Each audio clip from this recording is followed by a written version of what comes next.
What's up, everybody? Welcome to another edition of GeekCypha here on Free X Agents Media, also available on GeekCypha.com and on twitch.tv/GeekCypha.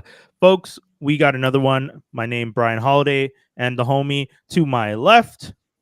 Jaws D, what's up? How you been, man? I'm good. It's beginning to look a lot like. No, I'm joking. I start, one of the things, I think I mentioned this before, I start programming Christmas music for my job in August. So Sounds like Trinidad. Wait, As soon as Carnival ends, parang music. Everyone's like, stop. that's so funny. So it's just been a little crazy at the office. You know, a lot of just so y'all know, if you're in Quebec likes to start their Christmas music right after Halloween, whereas the rest of the country tends to start it after Remembrance Day. So be prepared, Quebec. Just a heads up.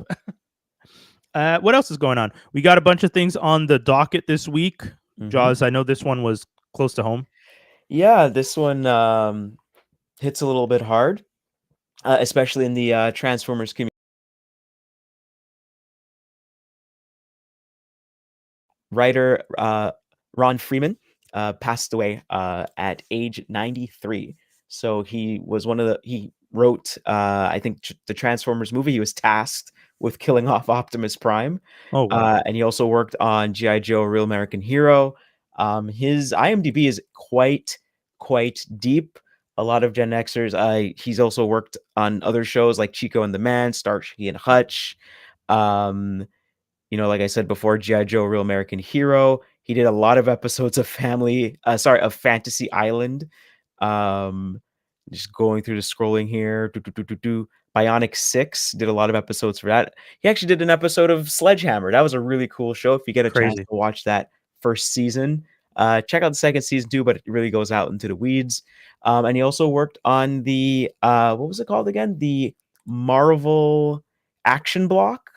So, Fantastic Four, Iron Man. Exactly. Right. So 13 episodes of Fantastic Four, 13 episodes of Iron Man. So he did quite a bit. I got to meet him at a few TF cons as well. He was also a professor of creative writing. Even at his at his upper age, he was still like doing online courses and stuff like that to teach people how to write, pass on that gift. And he always had amazing stories. He was always very funny, always very caring, and just a lot of history and a lot of love behind him. So he's definitely going to be missed. And I remember the last time I saw him, I said, "It's not goodbye. This is a see you later." And it's very sad to see him go. And he's going to be missed. He's definitely going to be missed. I was really happy that all of us Transformers fans, G.I. Joe fans, anybody that loved the work, anything that he worked on, that we got to give him his flowers while he was here. Yeah.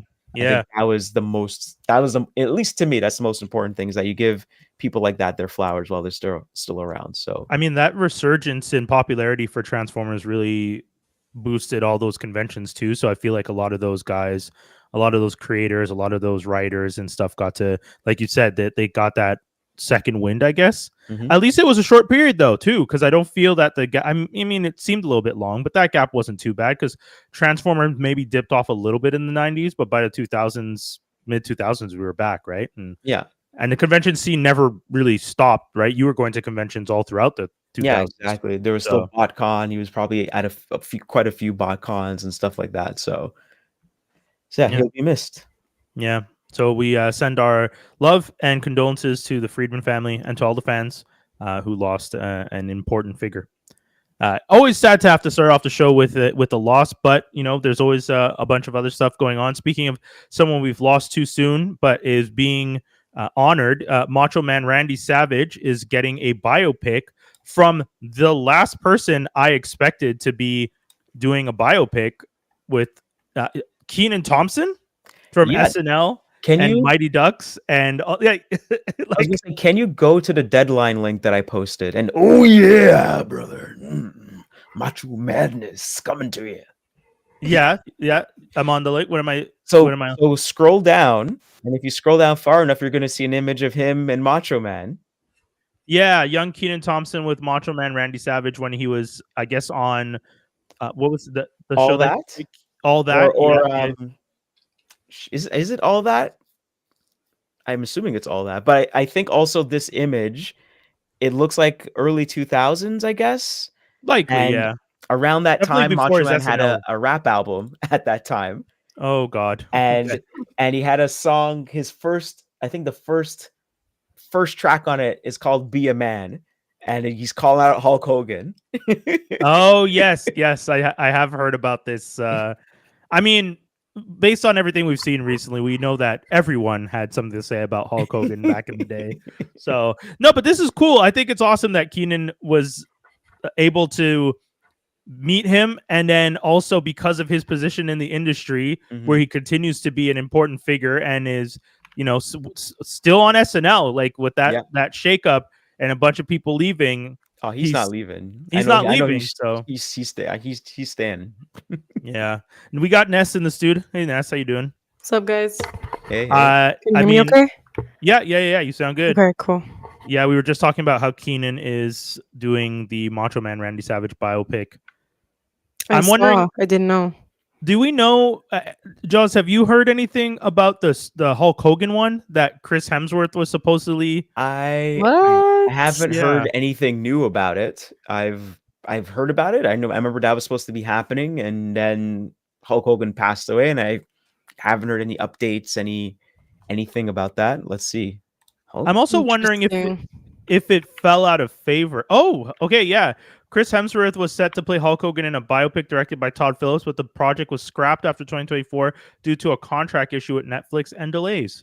I Well, feel like they knew not to do that one though, because Hulk had fallen out of favor, and I don't yeah. think there would have been as big a fanfare over a I feel like an older crowd, maybe. maybe. I don't But know. like, Maybe. I feel like I remember the last WWE thing he did in LA. Everyone booed him. Everyone yeah, in the crowd booed the crap out of him. Didn't care yeah, anymore.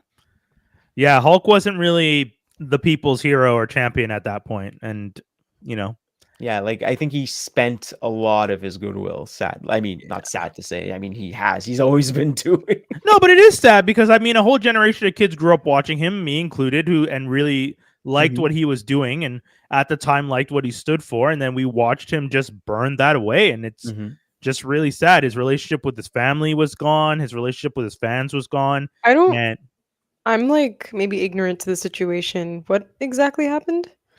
with Hulk Hogan and his family. Yeah. I mean, he just kind of became a nasty person. He's also what I understand to be very bigoted. His daughter was with a That black I guy. knew. Yeah, Okay. is it Brooke that was dating a black guy at one point, and I think so. Hulk was just like essentially over my dead body. Like Oh my I'm god. not about you dating black men and Of all course. this stuff. So it's an unfortunate legacy to leave behind, and it sucks that he gets more attention than Macho Man, because Macho Man was always to me someone who actually walked the walk. Yeah.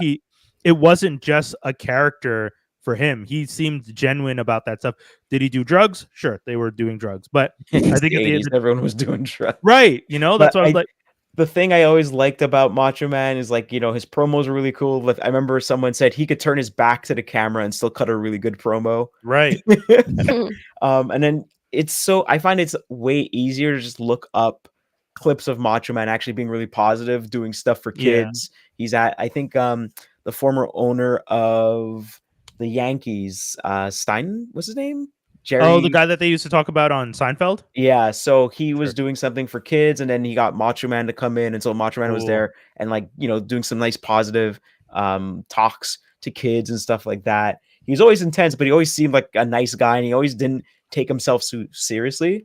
I remember before he passed, they were doing like an anniversary action figure of the first time he won the belt, I think. So Oh his wow. toy has these long tassels. He didn't dye his beard; it was all white. You could probably find it online. Oh, And awesome. he's like, "It looks exactly like me." And he takes off his glasses and looks at it. He's like, "Well, not exactly like me, but you get the point." Yeah, that's a Um, legacy that I was always hoping they would honor. When I heard about the Hulk biopic, I was just like, and even when The Rock had his show, I was like, Macho Man is one of those people that I feel like deserves the nod and deserves the story. What was it, Ness? We talked about that wrestling movie a while back, where I was worried that that was the only image people were gonna get was what's his name? You're talking about with Zac Efron? Yeah, something Claw, Um, Iron Claw. yes, Iron Iron Claw. Claw. Very depressing. If you know anything Right, about that and family, Yeah. you already know. and Great for movie though. Yeah. for sure. But remember, like one of my main concerns was it's very sad that it's kind of this trauma porn of these like with Hmm. wrestling. I don't know many stories that get told where you get to have a positive story come out of it, that like and at the time I was saying I'm worried about it being Oscar bait and stuff. And I would Hmm. like to see, I don't get me wrong, I'm sure the Macho Man Randy Savage story is still going to have some dark stuff. They're going to have him doing things to his body to survive and maintain and be competitive well past the time that he should Him be. and Miss Elizabeth for sure is going to be Right. a bit But dark. I think, I don't know, and unfortunately very sad ending too, because he got married right before he had his accident, or got engaged right before his car He accident. yeah, he had gotten married, and Okay, then him and married. his new wife were driving. They were living in Florida, kind of low key and everything, and then they Right. were driving, and then he suffered a cardiac episode, Yeah. and Yeah. then Wow. the Jeep they were driving like slammed into a tree. I think it swerved and slammed into a tree, Yeah. and Very sad. couldn't recover him.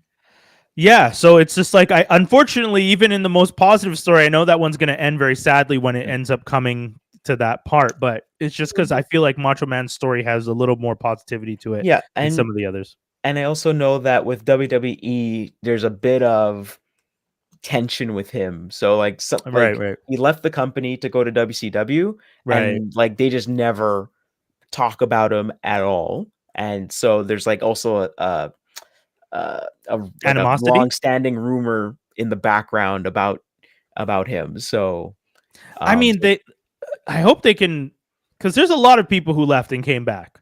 So yeah. So I'm hoping. I do know before he passed, like I said, I feel like they were bridging it Mm, again because he was promoting his toy, his like right, anniversary right, toy. right. So I feel like they were bridging that gap and it was getting there. And he was also in a few video games and stuff like when it was like WWE All Stars and he Okay. was in it. So I think they were on that path of him not necessarily coming back to wrestle, but him kind of being involved again. Right, And then right, he right, right. passed away. Especially as a Um, legend, if they do the movie, I wonder if they would get Joe Magnanello, if you remember Oh, him. the D&D Deadpool, Yeah, Deadstroke. because he was Flash Thompson in the Sam Raimi Spider-Man, and he Right. got to meet Macho Man. He's a big wrestling fan, and he does a really good Macho Man impression. So, I but he might be a little bit too old for the Yeah, I was role. just gonna say he's great, but I feel like they're gonna want to go a little younger if they're gonna try and do more of his career, just because Yeah, Joe's got quite a bit of gray these yeah. days. No offense to him, great guy, He physique was fantastic. He could probably do a great job, but he was going to be Deathstrike. He's going to be Slade. Deathstroke, yeah, Slade Deathstroke. Wilson. Yeah, I know. There's an alternate timeline where that movie got made, and there's a lot of happy people watching a very, very interesting DCEU that has gotten off the ground and is doing a lot more than what it ended up being under Snyder, or not even just Snyder, the whole crew over at Warner Brothers at the time.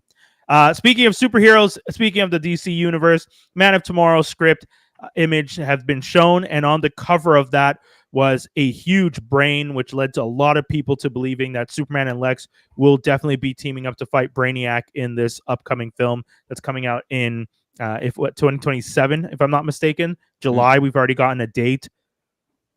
People are very excited about this. It seems a little crazy to think that once again, Superman's going to be getting its second film in 3 years before we even get the I mean, fingers crossed we do get that second Batman if we ever do. I But hope so. It yeah, sounds like we're getting the second one, but then nothing else after that. Like it's yeah, done, yeah. done. It's probably I remember done. seeing But an article about that.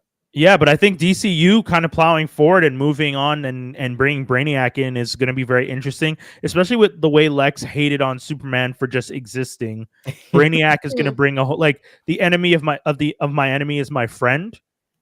And in I this wonder if scenario, this is gonna be a universe where Lex and Superman are friends, like the really old comics, where they're like, "Hey, we're best friends," and then something happens, and Lex loses all of his hair, and he's like, "I hate you well, you again." mean more like as in past this first film that they just had, like Yeah. the next one, Man of Tomorrow.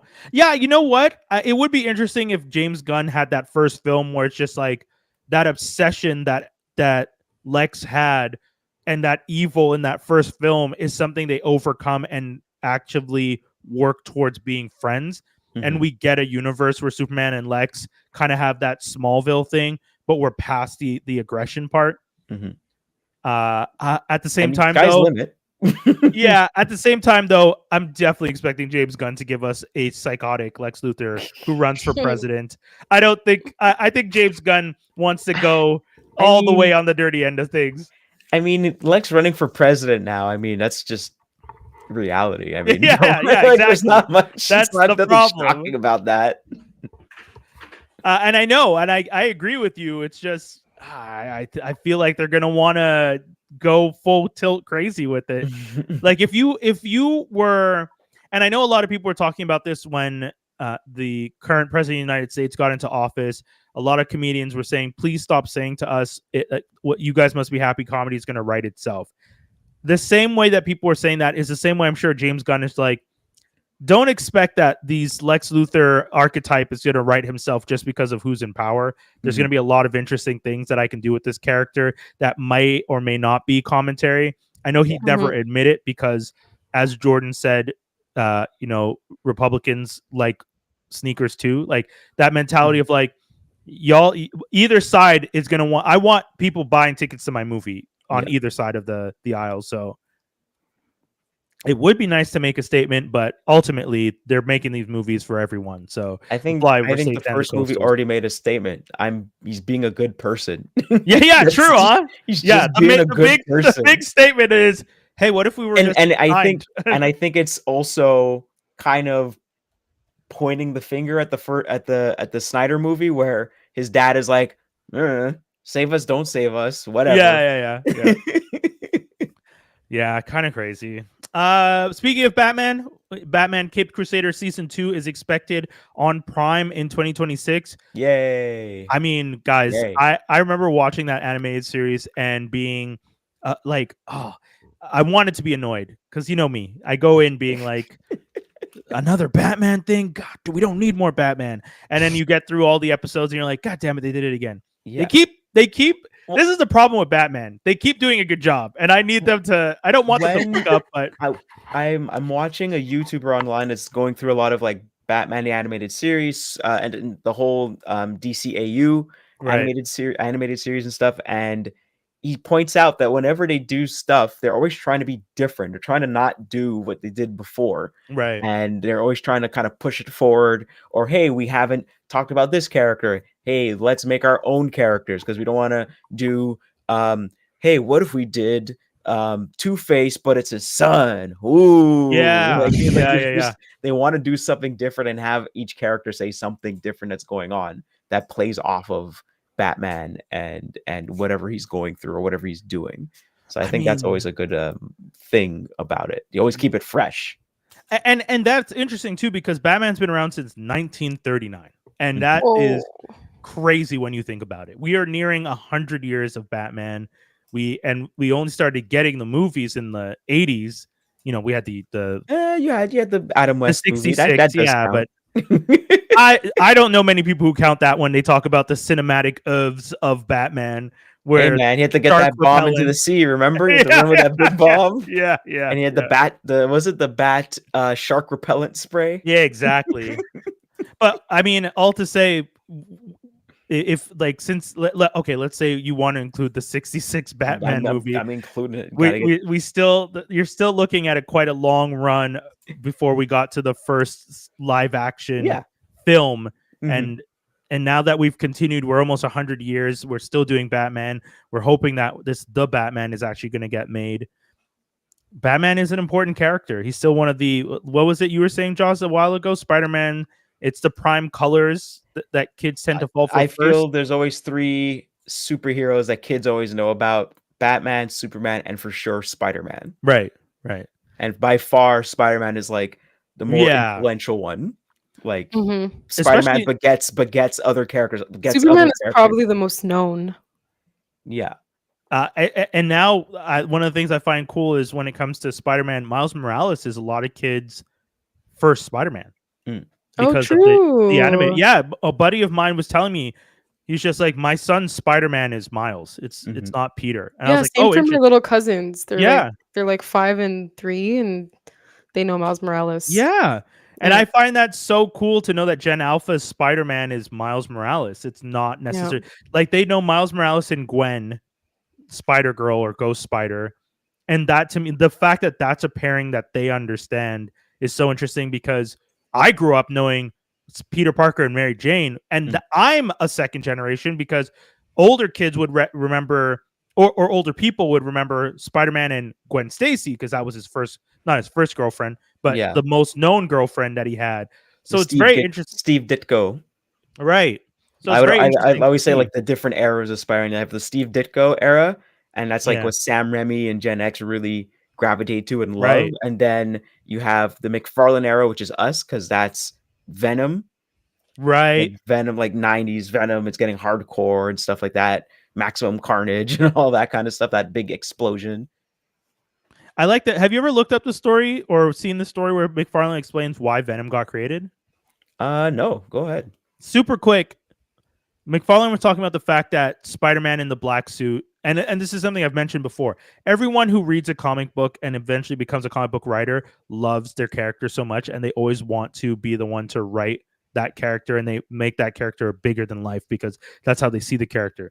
So by the time that Todd McFarlane got his hands on Spider-Man, Spider-Man was actually in the black and white suit after Secret Wars. So he wanted to put Spider-Man back in the original, like, red and blue suit. Everyone gets a hold of Spider-Man and they want to reset him. Yeah, pretty much. He grows, he gets forward in life. I'm doing better. Nope. Put you right. Exactly. One step forward, 2 steps back. So as soon as he got his hands on him, he tried, and the chief executive at the time was just like, "No, dude, you got to leave him in the black suit." And he's just like, "What if I give the black suit to someone else, and we put Spider-Man back in his OG suit?"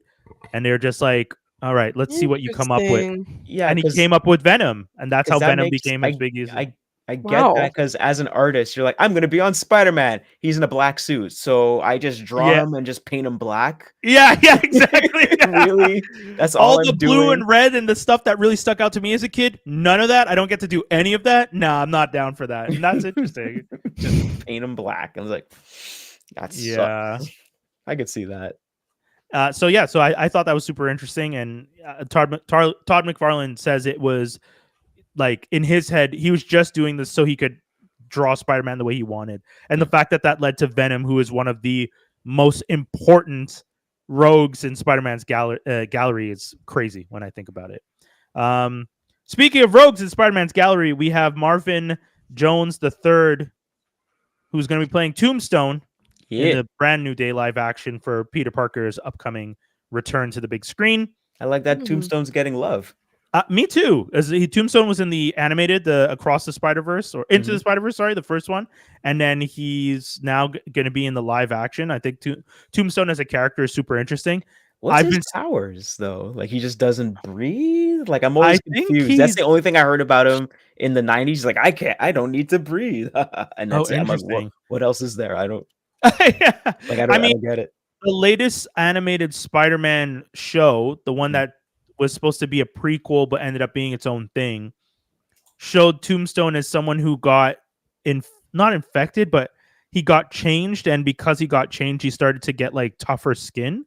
Yeah. But I guess I could just actually look up Tombstone to see what his actual powers are. I think I did see I think someone did a retrospective of him, and I think he used to be like a bully or something like that. Right. Yeah. And somebody he knew in his neighborhood saw him commit a crime, and that person became a journalist, and he was just terrorizing that poor guy all the time. So, mutated physiology, Alonzo Lincoln's body was exposed to a chemical Diox 3 which granted him all of his supernatural powers. He has strength, superhuman reflexes, superhuman stamina, and superhuman durability. Yeah, He's just great in hand-to-hand combat, and he's almost impossible to defeat. He can resist physical injury and is capable of withstanding high caliber bullets, great impact force, and a temperature as hot as 1200 degrees Fahrenheit and go into temperatures as cold as minus 80 degrees Fahrenheit. Jesus Christ. Damn. He's also somewhat insulated from electricity, so you can't just electrocute him. That's crazy. Okay, well, good. Yeah. I mean, I'm excited for the actor Marvin Jones because he also played Tobias on Black Lightning, the CW series. Oh, okay. And I did have a conversation with a few the Black Nerd chat group that I'm in. We were all celebrating, and I said, I hope this doesn't come across as sarcastic, but I'm happy that we're lucky enough to have an albino Black actor who is qualified enough to play these roles and to deliver a good performance, because I worry about what would have happened if we didn't have a qualified albino Black actor. You know what I mean? Like Tombstone and Tobias are very specific characters as albinos, and Black albinos or Black Latino albinos as Alonzo Lincoln is. And I just find it interesting, like Marvin playing both, cool, but it's also we're lucky that he's that talented, because otherwise, like, I tried to look up Black albino actors, and there's him and a guy named Sean Ross, who's a model, who is like rail thin. Like, he's like a very thin, slim fit model. So I was like, that wouldn't work for Tombstone. So it's very, it's cool though. I look forward to seeing Marvin, aka the rapper Krondon, take the stage against Peter, because that's going to be super interesting. Yeah. And then we got some, speaking of thugs, 50 Cent. 50 Cent has decided that he's going to put his money into Paid in Full, the TV series. He's bringing it. This was a 2002 film, I think, that starred Cameron, and Cameron's going to be one of the producers on the... Oh, really? Okay. Yeah, Cameron's coming back to produce the show with 50.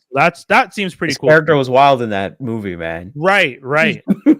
and for 50 to... I mean, one of the things that's crazy about 50 is 50 was always a hustler and a businessman, and he knew that the rap game wasn't going to be the thing he was going to stay in for the rest of his life. He was going to diversify, and as soon as he got in, he was just like, all right, where can I diversify? Television seems to be a thing, films, blah blah, let's start making that. He did Vitamin Water, we know, back in the day, and that he made quite a bit of money off of that. But seeing this television stuff and these movie deals that he's getting, I'm like, god damn, this man. I'm actually surprised, to right? be honest, because that's what I was trying to say it politely, but yes, I'm surprised. Because I'm like, where are they, like, how much convincing is he doing?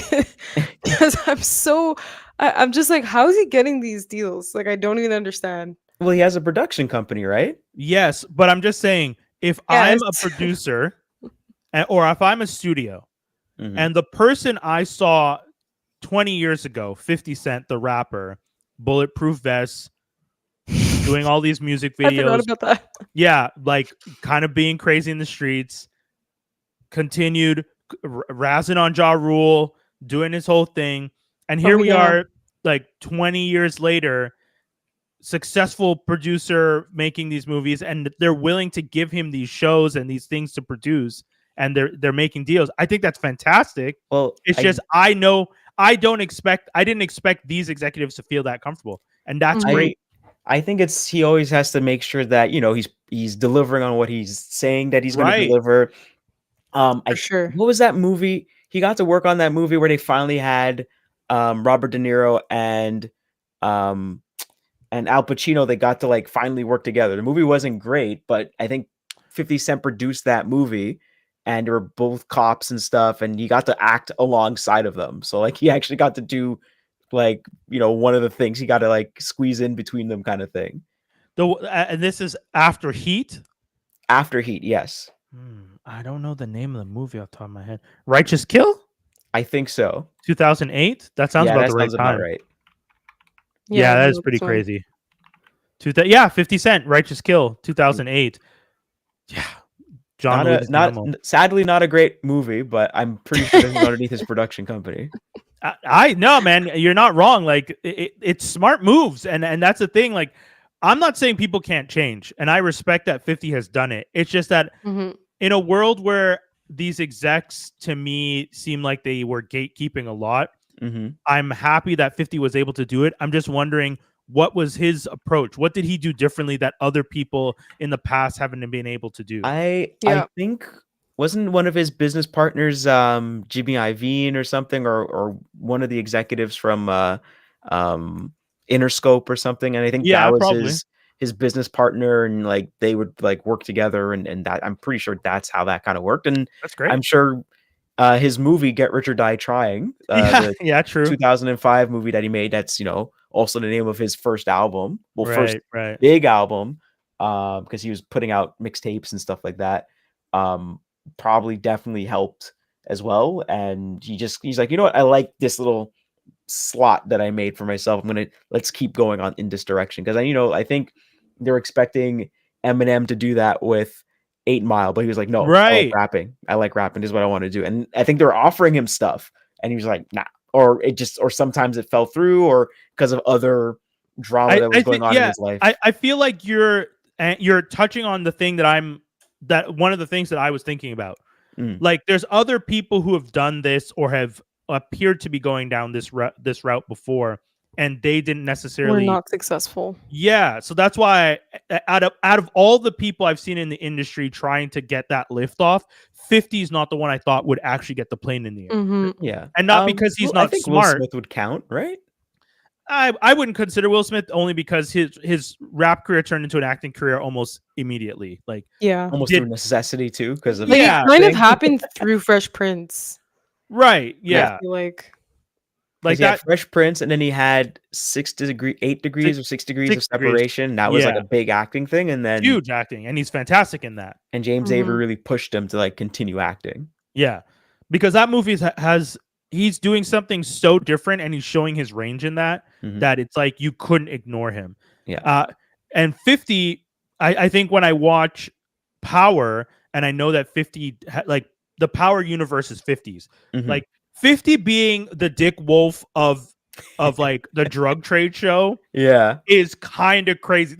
I think that's what it is. 50 Cent being the Dick Wolf of the other side, where like if Dick Wolf is doing the police procedurals, the fact that 50 is doing the drug procedural, then the prequel to the drug procedural, and this element, that is kind of crazy to me, and that's what I think is kind of cool. So I'm happy for him, and it's just very interesting. And it's funny, isn't that the story of Paid in Full too?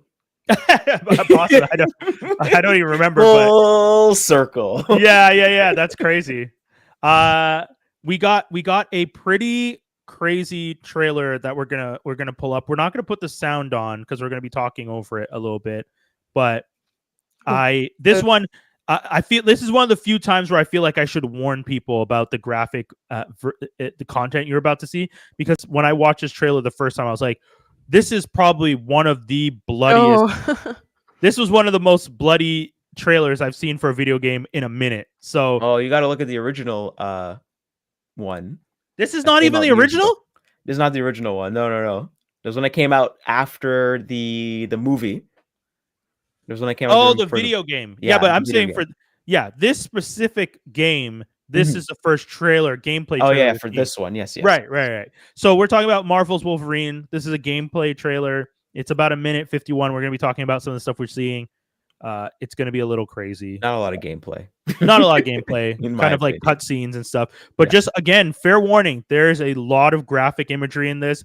I like that the trailer starts with likely mature 17 plus, may contain inappropriate content for children. 100% does. Viewer discretion is advised. Exactly. So this is coming from Insomniac, which made the Spider-Man game. We start off watching Wolverine fighting Omega Red, which is awesome. I mean, Omega Red is like, I think one of the things I like. Sound is on, by the way, huh? Oh, you can hear it? Yeah, I can hear it. Yeah. Oh, that's weird. I'm not hearing it. My apologies. I think he's fighting some Reavers. Yeah. So it's good now? You guys are hearing it? The natural enemy of Wolverine's, Reavers. Yeah.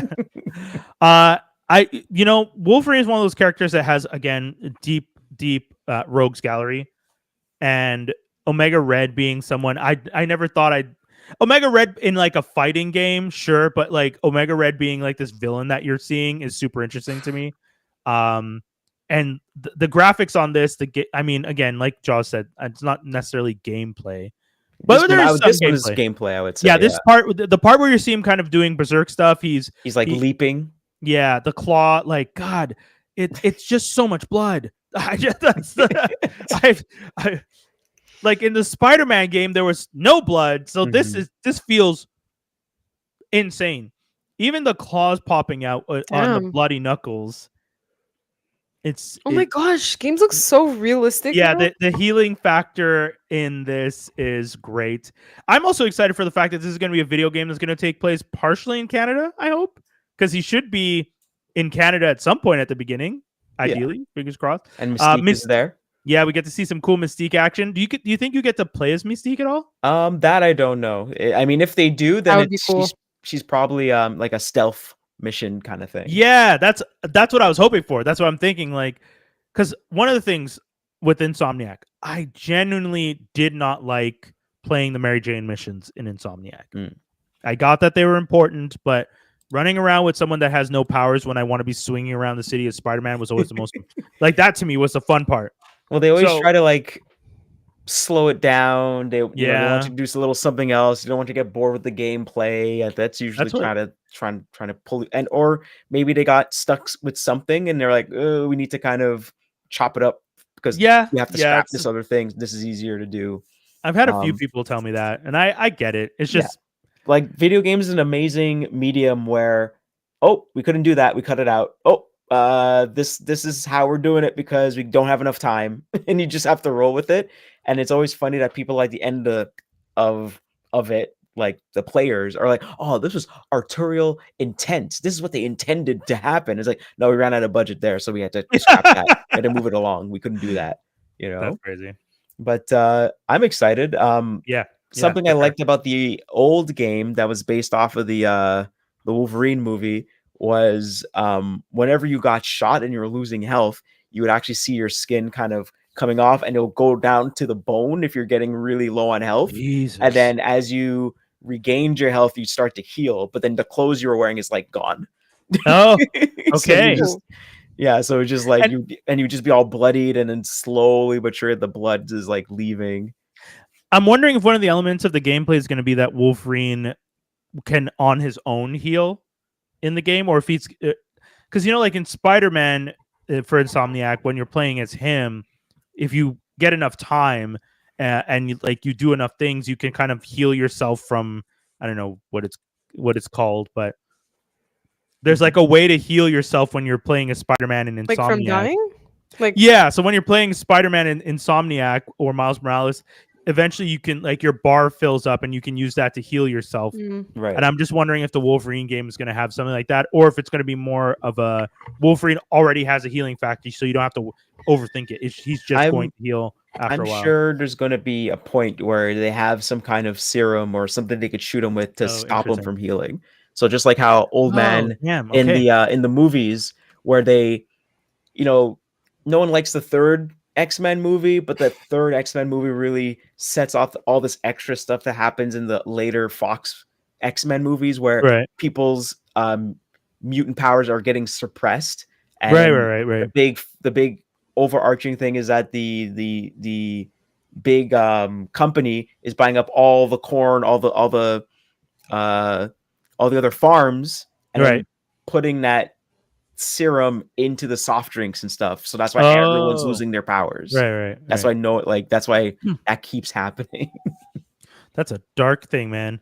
Because the fact that idea comes from the fear that they might actually be doing that to us in society, it's scary as all hell. Don't worry, guys. It's normal that these mega conglomerates own all these farms. Don't overthink it. Skinny, you've played quite a bit of Spider-Man, no? Yes, I have. I haven't finished Spider-Man 2 yet, but I'm getting there with the help of my daughter. She's forcing me. Spider-Man? Oh, cute. Yes, honey. Did you see the trailer for the new Wolverine? I'm waiting on it because I don't want to get excited and then the game comes out and I get disappointed. Like I want to be okay. Especially with like a Wolverine game that's like X-Men related and it has like the different suits. Like I want to be fully fully surprised. X-Men, I mean, sorry, Spider-Man, sure, I'll go and play, see trailers. That's cool. It's Spidey. They've done like 7 Spider-Man games. But Yeah. like, proper Wolverine game, we haven't touched since like PlayStation 2? 3. PlayStation 3. Yeah. Wow. Okay. And that game's rare as Adamantium hell. Age. Yeah, that one's really rare. Like, it's like I'm worth, glad I hundreds of bought dollars. it when, people were trading in games back in those days. you It's, have it? it's Right. on cheap. Give me. I'm gonna have to come to your house. Okay. Like Is it that hard to find? I didn't know that was a thing. So about there's it. a few more. So that Wolverine game is very hard to find. Obviously, Marvel vs. Capcom 2 physical Right, copies hard right. to find. I have one. The Punisher game for PlayStation 2 where you could actually like torture people. That's super hard to find. There's like a few Marvel games that are like up there. But I know Marvel vs. Capcom 2, they already re-released, so we're okay. I've got my original copy, so I could drop that. And Like- the new one that's coming. Yeah, I have the The new one that came out, and what's super funny is that one of the best Capcom MVC2 players, Justin Wong, like as soon as that came out and it was online, I'm getting beaten by this guy named the Whistler. I'm returning the game because I keep fighting this guy, the Wuzzler, and I don't want to play no more. So I'm just returning the game. And everyone's like, stop it, Justin. You're ruining it. You're making people return the game. Stop it. I'm not trying to play people online. I'll play against a computer and I'm good. Just, work my way up. People are saying that they're hoping we can get back to a point where you can just play a video game without having to go online. What do you mean? I've been doing that. I mean, yeah, but Well, people are just buying old games. That's what they're doing. yeah, that's the thing. People having to go back to older games because most of the new games, there's almost always an online element that elevates the game, and people want the best version of the game out there. So they're like, well, I guess I'll play this elevated version, even though I wish the game I bought was like this to begin with. I don't necessarily need it to have, go online and fight all these There's people. also fans making like fan-made games or fan versions of those games. So it's like if you can't play it and they're not releasing it, there's a little bit of a gray area. Yeah. True. Guys, what have you guys been checking out? What shows, movies? I know Ness, you said you saw him. Skinny, I'm starting. Well, I was going to ask Skinny. I know you want to talk about WWE last week. We didn't get a chance to get around to it. Wrestling has been wrestling, but oh boy, I can shift to Wrestlepalooza real quick because I didn't fully watch it, but I caught the results, and it was for ESPN's first PLE from the WWE. Boy, did that not go well. Sorry, the channel itself rated it, gave it a C rating. What does that mean? That means Sounds bad. that shit was mediocre as hell, and we paid like $1 billion for that. I don't understand. That's what ESPN's saying. They're like, wait, hold on, we paid what for what? What is? Sounds Hold Like a on. you problem. Can you tell me what Wrestlepalooza is? I've never heard of Wrestlepalooza. Exactly. Wrestlepalooza is an idea / a PLE that WWE / Triple H threw together in a matter of Wait. 3 Tell weeks. people what a PLE is, because if they don't know that.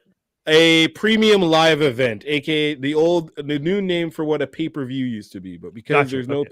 pay-per-views, they're now called premium live events. It's super terrible. Yikes. Yeah, right. Yikes, exactly. That has dad name or dad joke all over it. So these guys go and announce a whole deals with ESPN saying, hey, we're going to put all our PLEs and content on ESPN now. Shouts to the Americans who have to pay like an extra $30 to even get this on top of having to pay for I guess US whatever Raw and SmackDown's on in the States. Yeah. Y'all are paying out USA your butts. Network or whatever. I'm not Right, sure and then there's anymore. like 30 extra bucks just to watch this because if you have regular ESPN, this shit's not included. All sorts of ratchetry. Then they're like, okay, so we're announcing that we're going to join up and do this in 2026. Then they backtrack and say, no, we're going to start doing this in like now. And the first event is going to be something called Wrestlepalooza, where Brock Lesnar, who is Horrible name. Right? Horrible name. My What is God. the name? I think they took that from ECW, and ECW themselves only used it like twice. So anyway, They didn't want to call it War Games or something. Nah, or- I think like Starcade, nothing. No, anyways. So Brock Lesnar returns, and that was a whole controversial thing because he's named in this whole lawsuit against Vince. So Right. they bring his big ass back to come in like F5's John Cena, which sets up a match for John Cena versus Brock Lesnar at Wrestlepalooza. Other matches go down, which involve Stephanie Becker versus Io Sky for the WWE Women's title. Best match of the night, obviously. Yeah, the women are those- bringing it, man. Yeah, they the last brought it. few pay-per-views I've seen with the women matches are always really good and fun to Kill it. watch. That's what I watch it for, not in a perverse way, because they actually wrestle versus the guys. The Usos took on the Bronsons and they lost. By the way, yeah, Brock super washed John Cena. So the match lasts 9 minutes. John Cena comes in, gets some like headway. Brock F5s him right away. All right, John Cena gets up, gets his whole like you can't see me. Hits him with like three FUs that I'm not gonna call it the attitude adjustment. It's the FU. Right. So he hits him with 3 FUs. Brock Lesnar jumps up, hits this nigga with 6 S5s. What the They're hell? done. Apparently, John Cena is saying, "On my way out, I want to put people over." You don't need to put over Brock Lesnar. Yeah. Brock Lesnar's super over. We Yeah, already know he's a seriously. monster. I don't know. I guess, anyways. My favorite is when Brock Lesnar comes out and people in the ring get the fuck out. It's like, I don't want to be here. I am done. I'm running out of this ring. I am running through the crowd. Your big ass can't chase me through this crowd. You're not nimble enough. Right? Damn, About this okay. bitch. And then Cody Rhodes defended his title against Drew McIntyre and beat him quite quickly. Oh, Drew And, McIntyre's back. Okay. He had his yeah. passport. Good. You heard about that, right, Brian? Yeah, man. Yeah. No, what? He People lost are or he having forgot his passport. Yeah. one of the wrestlers lost his passport and couldn't wrestle. Yes. What? They had to- Is that a real thing? I thought. Are you it's a joking? real thing. Yeah. Oh right, my Skinny? god. Hey, he was gone for a minute, and they're like, "Where's Drew?" And they're like, "Contract negotiations." And this nigga lost his passport. What, and is he Irish? Nah, Scottish. Scottish, The yeah. The blue and white one. Glasgow? Where's Glasgow? Yeah, Scotland. Okay. Yeah. That's it. So he couldn't come back because he didn't have a passport. He was just at home. Yo, sir, just fast track a passport. This is your livelihood. What are we talking about? Anyways, okay, Nah, he wanted the break. that's fair. Probably playing hardball to see if they would offer him more money. I don't know what these guys get up to. All to say. Right. Yeah, so WrestlePalooza was a dudder. And then Raw this Monday was okay. They're kind of like Jey Uso. He's kind of pushing, kind of going towards like the heel side. He's like took some advice from Roman Reigns, and now he's all like thinking about himself and like doing bad guy things and hitting LA Knight with chairs. And they're having guys jump ship and like switch shows. So like Jimmy Uso used to be on SmackDown. He's now back on Raw with his brother, but they're the Usos, but they're not the Usos because Homeboy's still yeeting. Anyways, the song is hype, but he's not doing the whole like he's not getting into it anymore because he doesn't want to like gas himself out before he even starts fighting. Oh, so like if he yeets, it's basically like Ultimate Warrior running down the ramp. Bro, that and doing shit's that a and gassing himself out before the match. fam, it's a belly curl. If you think about it, you doing this over and over at full force is like that's your abs. Like you're done. Do that. I do that 10 times and it's like, all right. So like you have a whole song of that shit? No. Okay. So yeah, Raw's been okay. Wrestling's been cool. I mean, yeah, that's what I've been watching. And like Cameron, Shane, It's really funny the way you said it though, because it doesn't sound like it's cool, but you're just like it's entertaining, I guess. Okay, it's like it's like it's been an every week thing for me since I was 14. So Right, like, yeah. Something that's really making me super excited. Over in NXT where Shawn Michaels running shit, TNA, which is like total nonstop action, Right. it's the kind of like lower tier, but like third kind of competition out in the wrestling world. Right. They have a partnership with WWE, but it's really a partnership with NXT. And they fully invaded NXT last night. So you had people, which was funny because it's mostly people who got fired from WWE and had to go there to work. But they're invading WWE as their new personas. So it's super hype because like you have this one guy, Zack Ryder, who got fired, and now he's like basically like the king of the independent scene. Goes by Matt Cardona, his real name, and he came back and like kicked ass. Like he did some shit last night. So like dope. Shawn Michaels, like essentially Shawn Michaels knows what he's doing down there.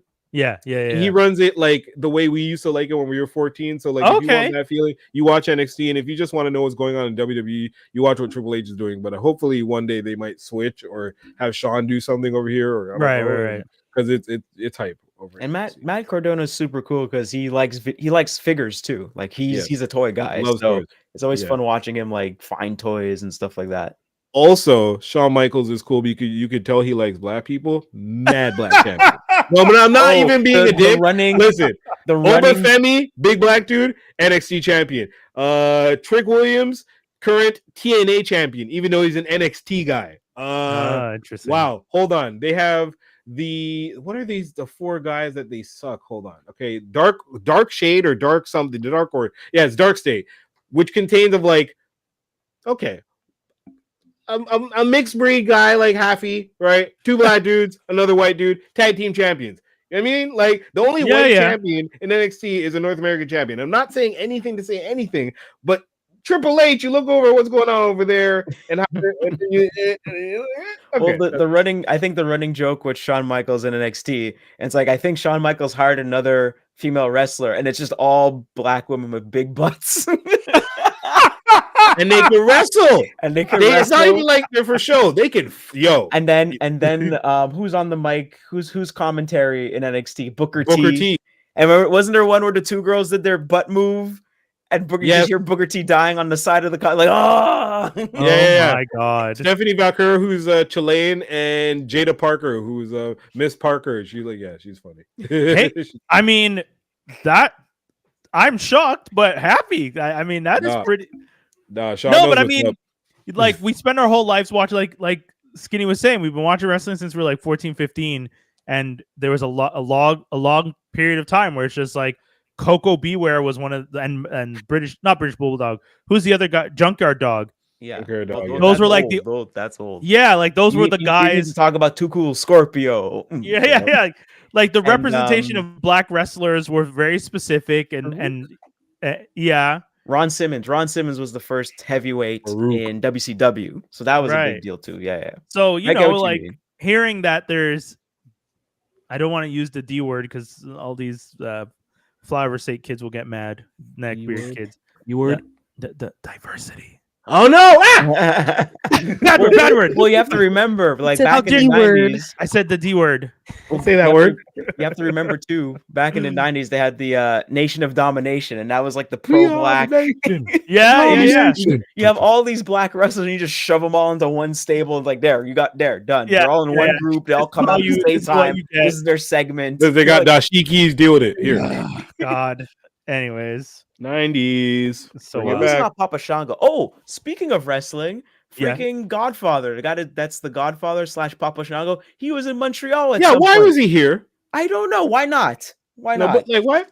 Like for wrestling, or he was just hanging around Montreal? He was just here. Well, I think it was just some wrestling thing because he's outside of Ruby Foos and he has like the Papa Shango face paint and he's just smoking a stogie.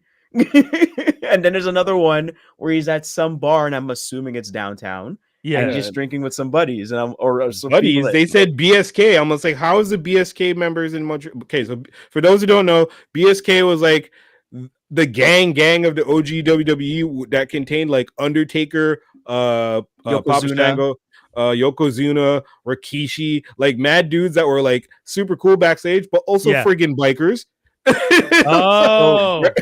BSK stands for Bone Street Crew, and it's because they would all play bones with each other, all play dominoes with each other. Okay, that's kind of cool. Yeah, sure, bones.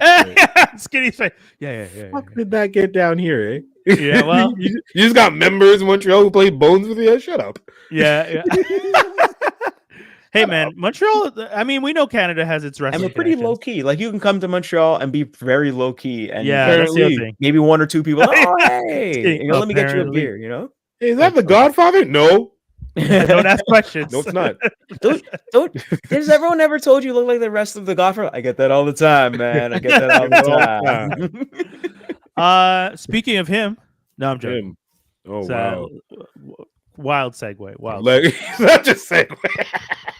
I was going to try and do a segue where I talk about, well, we all know that half of these wrestlers used to be football players. Speaking of that, but then I was just like, I want to know what people think. I want to know what you thought about him. Yeah. So nobody saw it, right? I didn't see it, but please tell if I read it. You know I did. Come on. I saw. Are you guys planning to see it?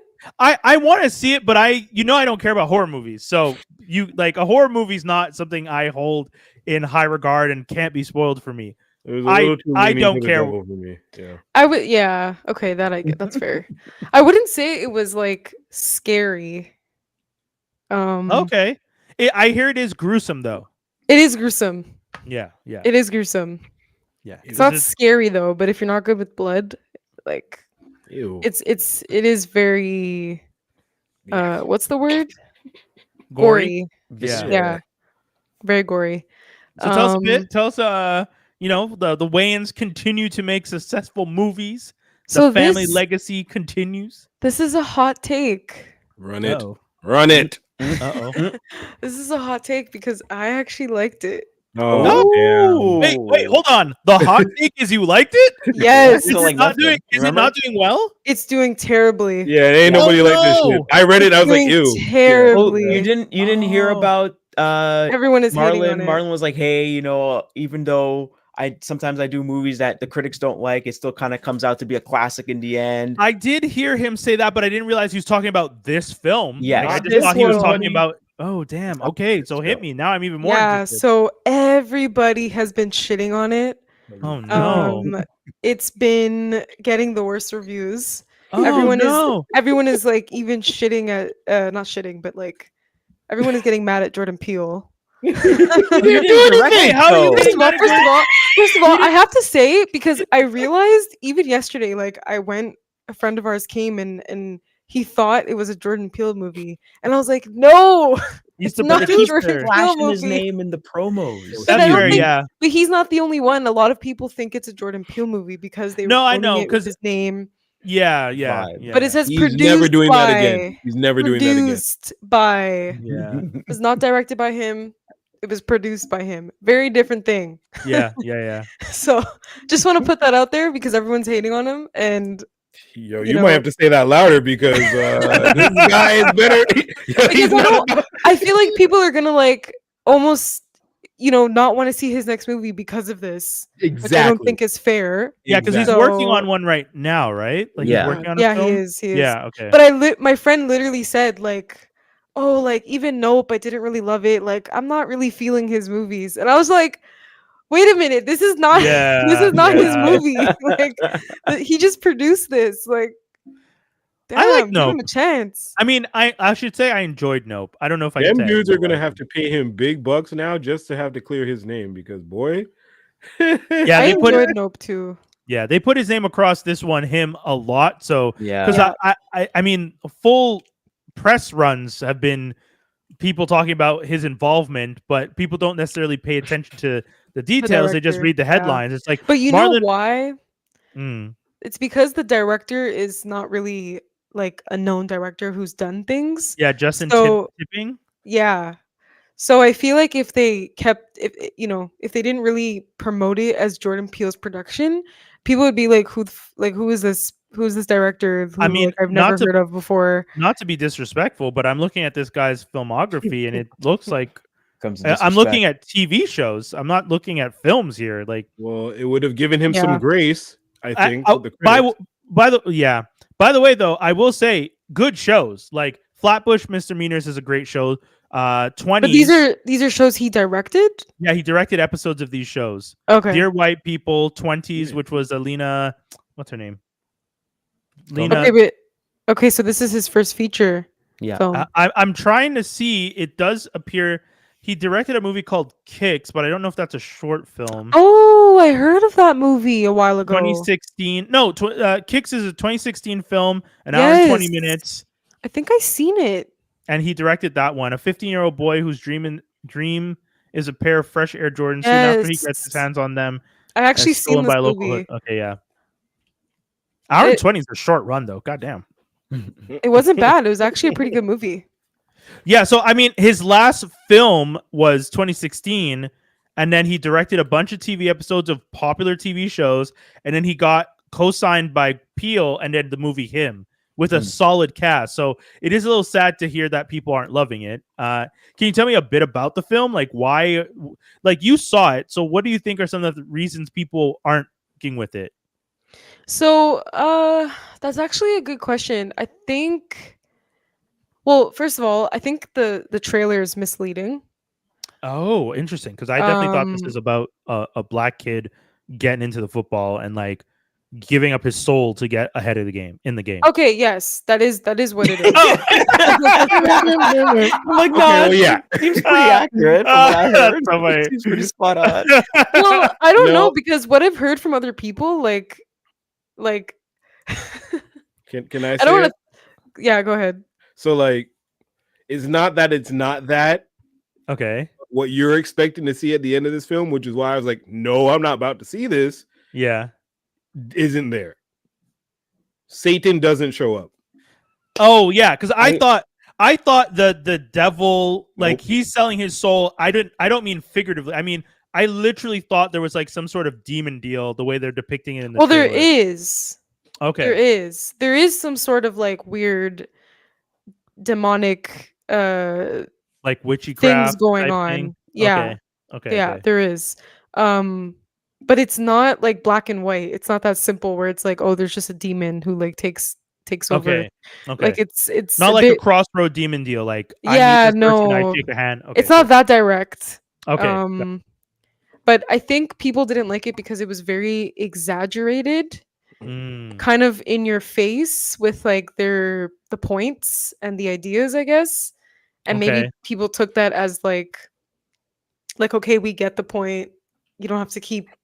But I don't know. It's hard for me to even like explain why people didn't like it Well, because I liked it. This sounds So- like I this sounds like when I didn't like the Boots Riley movie. Boots Is Riley, this- which is movie? this Sorry to bother you. yeah. Oh yeah, yeah, I yeah, think, yeah. I think when you first like that one too. experience it, you're like, what? And then as you live life, you're like, oh, he was right. Oh, like, Yeah. like for that movie, I feel like what he was trying to say in it is kind of is coming to pass. Wait, and which kinda, movie are you talking about? Sorry. Sorry to bother you. Sorry to bother you. Oh no, I understood what Sorry to Bother You was. It's just that there's a point where the movie should stop and they continue too long. Yeah, Like the point, like and then he Ness was purposely gets saying, absurd. yeah, like Ness was saying, there's a like I don't know if I haven't seen him, so I can't speak to him.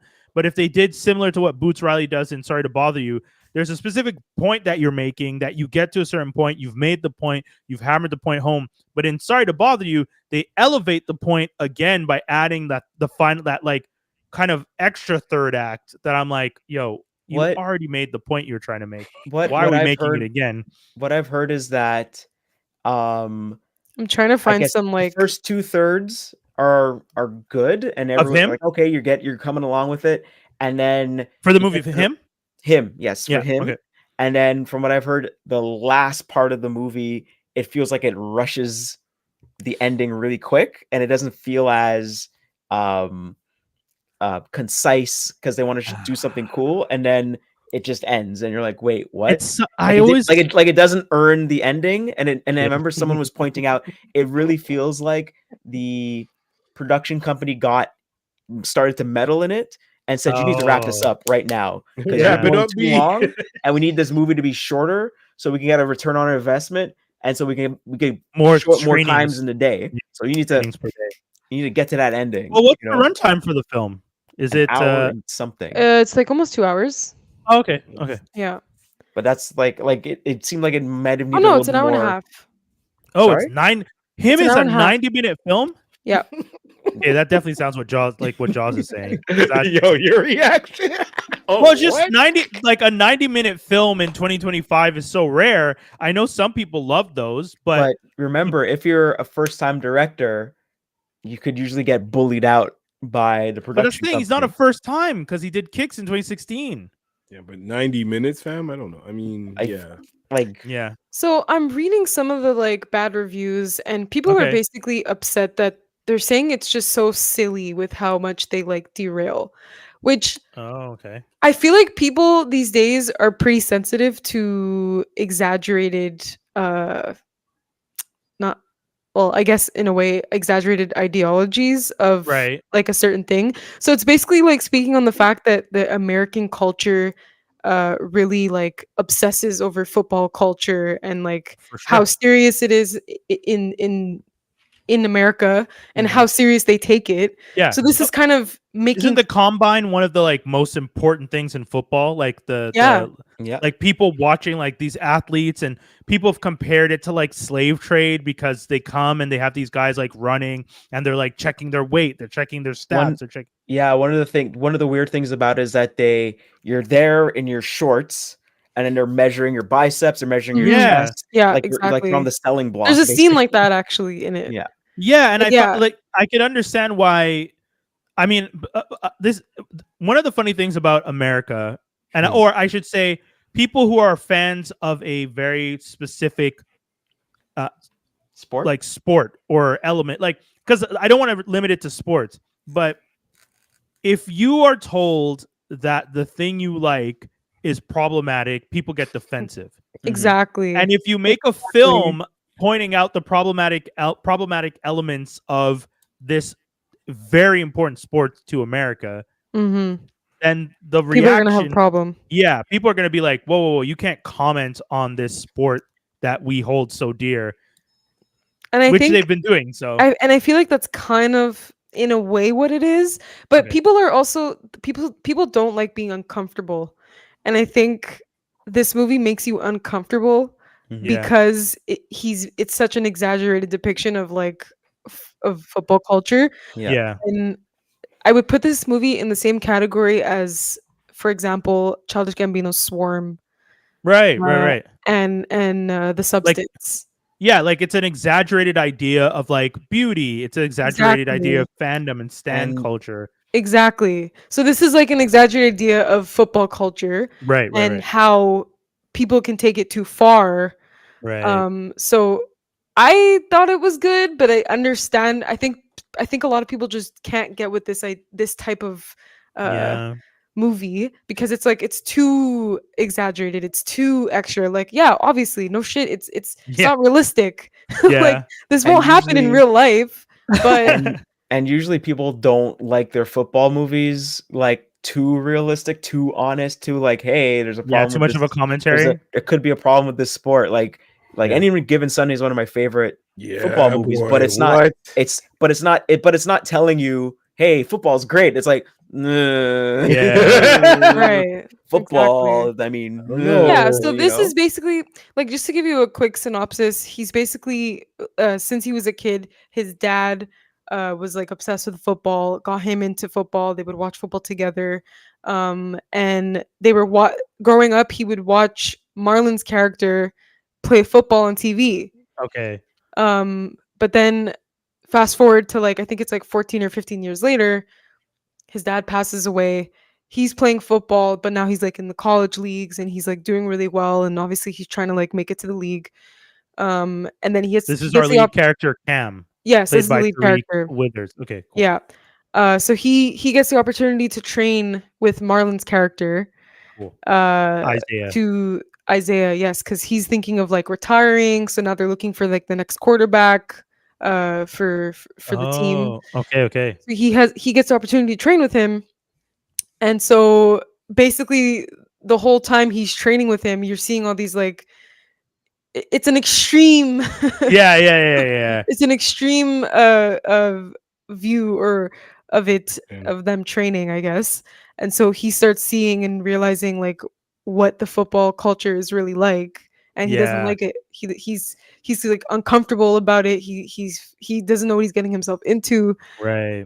So I won't tell you what happens at the end. No, But that's fair. basically they're saying that the league is like the devil, and Oh yeah. the I mean- league is like the league is basically like forcing them to sign a contract with the devil. So that's what they're kind of showing in the movie. I think a lot of people didn't like the ending, but I did. Something too you gotta pay attention to is whenever you see a movie that's talking about football and they don't use the NFL, they're gonna be saying something like the league in the movie is not the NFL. No, it's called the league. The NFL like if you're saying some weird, like if you're saying some kind of commentary about the NFL or anything like that, you're like, no, we don't want our name. I'm sure for this kind of movie, because it's showing in this way, right? I don't think they can use NFL. Yeah. because Oh, I don't think interesting. anyone wants it would to be a touch it. direct attack Yeah. at them if it was Okay. yeah. Oh, I'm wondering if Kind the of like Swarm, where they Yeah. fake, the Beyonce and they fake Yeah. the I'm like. wondering if the NFL is like lobbying or like No, I don't think pushing so. their fan. No, I mean, hey man, the NFL is a pretty powerful entity. Let's not pretend like they can't get mobilized people I- to hate on stuff. I Like would getting in bed with the NFL is like you can't just comment on them. So Mhm. I would say no, because right now it is NFL season. People are just focusing on football season. I don't think they're looking around and be like, oh, I want to go out on my Sunday to go watch. No, I'm watching football. no, that's not what I'm saying, Jaws. I'm saying the NFL is such a big entity. That they're paying off people to Not like, even down- paying off. They don't. The NFL. This is the thing. The NFL doesn't have to offer to pay people. The NFL has huge support, and some of these same teams and their owners are friends with the people that own the newspapers and stuff. And Mhm. these reviewers work for these newspapers, and these are all things that the movies probably discuss. Hey, big wig rich guy over here who owns this newspaper and his best friend who owns this football team are talking at the golf course and saying, hey, just make sure that review doesn't make it look good. I don't want people actually going to watch a football movie that makes football look like it's a deal with the devil. Right. So do you guys care if I spoil it? I don't. I was saying, go ahead. I got You don't 3 care? minutes. You sure? No, go ahead. Okay, Guys, hold on. I'll put it on the screen. If you guys are watching this, if you guys are listening to this, we're going to be going into spoiler territory because sometimes you just got spoiled movie. The movie just came out, but it's been a couple days. And at this point, that's the fun of it. I don't have to spoil it though. I No, don't go have ahead. to spoil it. Spoil away. Run it. So basically you find out that the father signed a deal a long time ago when he was a kid to basically groom him. So that they basically he I think what I interpreted was that they killed off the father because the kid didn't want to play football anymore. Because he told his dad that the last thing he told his dad was that he doesn't want to play football anymore, and then apparently he dies like a few months later. So they interpreted that they killed him off. So then once he dies, the kid is like, okay, now I have to like I'm honoring my dad. Be the person my dad wanted me to be, because he expected this from me. So I have to be the best. I have to be the GOAT. I want to be the next the best football player. Right. So then obviously when he goes through training with Marlon and blah blah blah, you find out that he's like the chosen one, and the whole time that he's training with him, they're injecting him with Marlon's blood. Oh. And you find out in the end that like Marlon was a chosen one as well, and there was like a lineage of other football players. Lineage So of all the goats. So basically all the goats in the past that were playing football all shared the same blood, and they all gives did the them same powers. thing because it gives them like, it makes them go into beast mode or whatever. It makes them. I was gonna say, because the imagery for the poster is kind of like him on the cross, because he has his hands him out on the cross, and then there's like a pentagram on the ground. The devil would have been way better. You know what this also sounds like? But it is the devil. It is the devil because it is the devil because it's like blood magic, essentially. Yeah. So anyway, so in the end, when he reveals all of this to Cam, the main character, because Cam's picking it up and he's realizing like something is off. Yeah. So then when he reveals all of this information to Cam, tells him that he's the chosen one, tells him that he's been groomed since he was a kid. His dad's the one that started it. Blah blah blah. So he basically, the only option is basically the last man standing. So Marlon and him get into like a fighting match, basically. Right. Who's gonna kill who first? They have to fight to the death. They have to fight to the death.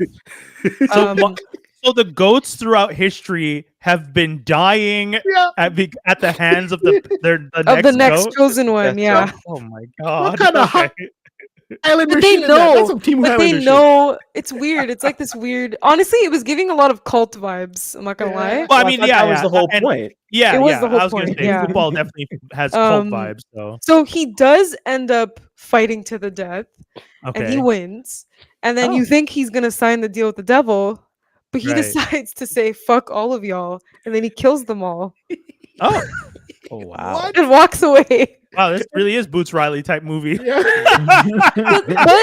But there is a scene where his agent, he's the one that's trying to get him to sign because he's Yeah. obviously he represents the devil.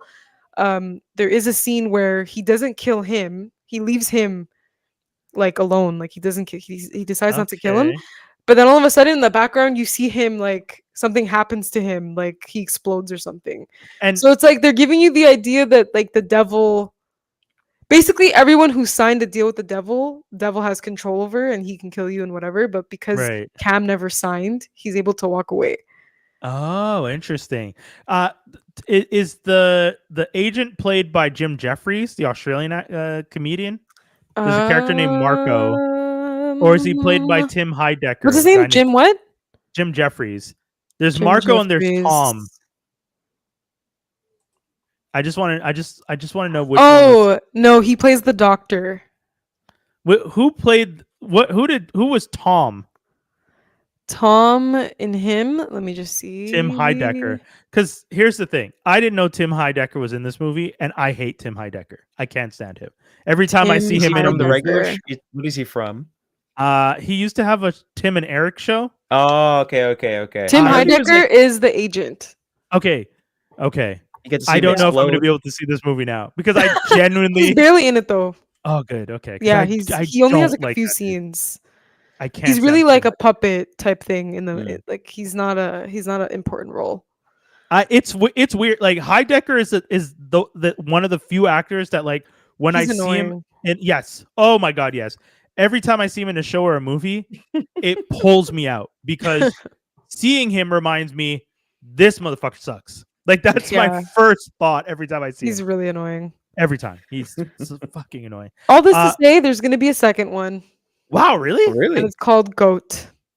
interesting. Oh, it's been approved, or that like Well, I mean, I see that it's in the making, was the and plan? Okay. they have Marlon and Cam as like Marlon and oh my gosh, what's his name that plays Cam? Tariq Withers.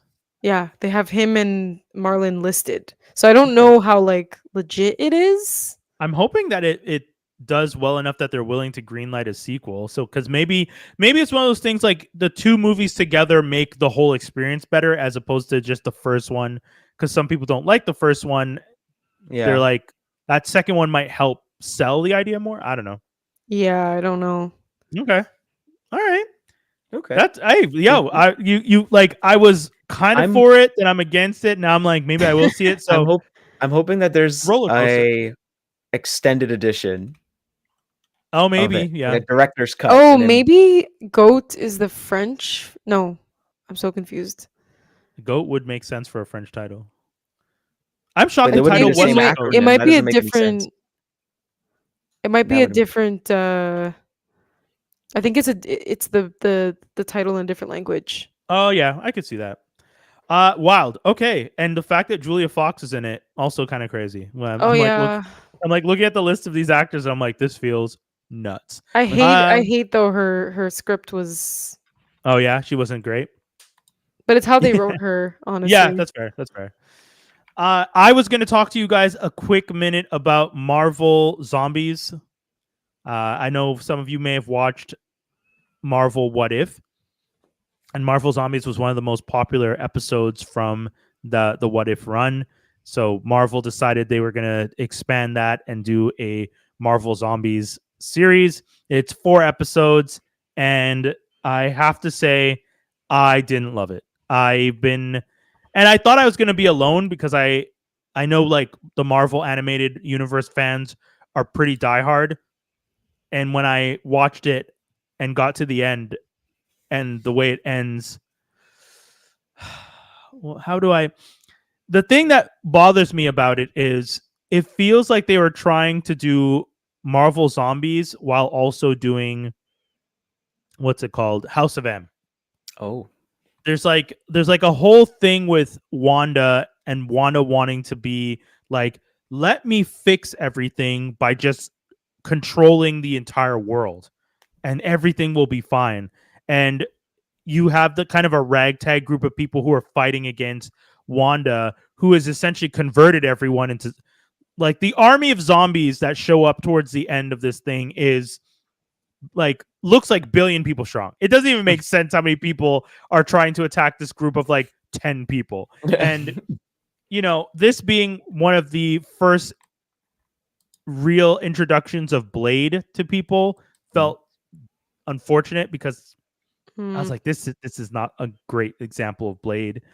But the voice acting was fantastic. Iman Vellani, who played Kamala Khan in the live action and now in this, she's great. Her love for Marvel comes through in every single scene, and every time she's there, you can tell like this is who she is. This is what she likes to be. This is the type of character she is. They got Simu Liu to come back. They got Aquafina to come back and do their voices for their characters for Shang-Chi and Catty Chan. Randall Park is in it. He's doing his character from the MCU. So, it was fun. I didn't love it, but if you're looking for something to watch, I would say don't binge it, because it does not feel, I don't know, it's not really worth the binge, I guess. Like after I watched all 4 episodes and got to the end. You get bored? Yeah, I got bored. Ooh. I'm not gonna lie. The first time I was watching the first episode, I fell asleep and had to start the episode back. And then watch. That's not a good sign. Yeah, and then I watched the 4 episodes sped up because we had the podcast. So I was like, you know what? Going into Brian mode, watched it sped up, got through the episodes, and I think one of the things that sucks is there's an episode that gives you the backstory of what happened after the What If episode. So if you haven't seen the What If episode, Spider-Man, Scott Lang's head, and Black Panther kind of do this thing. They get to Wakanda, and when they're in the Wakanda, this is where the show picks up. So there's an episode that kind of gives you the connective tissue of the What If universe. You even see the Watcher watching and stuff, and I was like, okay, cool. And that story was the coolest part of the show. Watching a zombied Thanos with the Infinity Gauntlet fight against Spider-Man, Black Panther, and Scott Lang's head with Doctor Strange's cape. Super cool. Like, that was fun to watch. And realizing afterwards that was the 2-second version of a continuation of that What If, I was like, this is what you guys should have done with the What If. Like this, like when you released that What If episode and saw people really responded to Marvel Zombies, continue that. But instead they went back and did a Kamala Khan, Riri Williams, Hawkeye, and like storyline. And I was kind of, and like, it seems so similar to the Doctor Strange Multiverse of Madness, because the bad guy is Scarlet Witch, and she's just like, I want to control everything, and she's just going around tricking people and lying and altering reality and stuff. And I was like, oh, okay, we're just doing this again. We're just making Scarlet Witch the bad guy like we always do. It just felt like unfortunate. But hey, still watch it, I guess. Sure. Check out Gen V. Gen V's been good. I want to see it. It looks really good. Gen V's been really good. I would honestly, Gen V, this last episode of Gen V, I was shocked. I was like, oh, we're playing a little smarter. Like we're seeing characters evolve, but they're still writing it well enough that you're like, oh, we can trick people even if they're smart. Even if you come up with the best plan possible, know that me, the villain, is still ahead of you. And that's really cool to me. Especially in that universe where it's like it's so hard to tell who's on whose side. But I haven't seen season 1, so I'm gonna be. But you watched The Boys? Yeah, I watched The Boys. Okay. Yeah, no, I'm okay to like start it, but I can't watch the second season obviously until right. Well, I mean, the first season was a lot of fun, and the fact that you'll get to jump into the second season, it seems like, I know there's kind of like there's a gap where some stuff happens in The Boys, but it's inconsequential to the season 2, so you don't even have to go back and watch that stuff. Guys, that's pretty much the whole show. Anything y'all want to tell people? Jaws, what do you want to say to the people? I want to say check out Transformers Slag and the Toy Armada podcast with Aaron Archer on YouTube. Bong.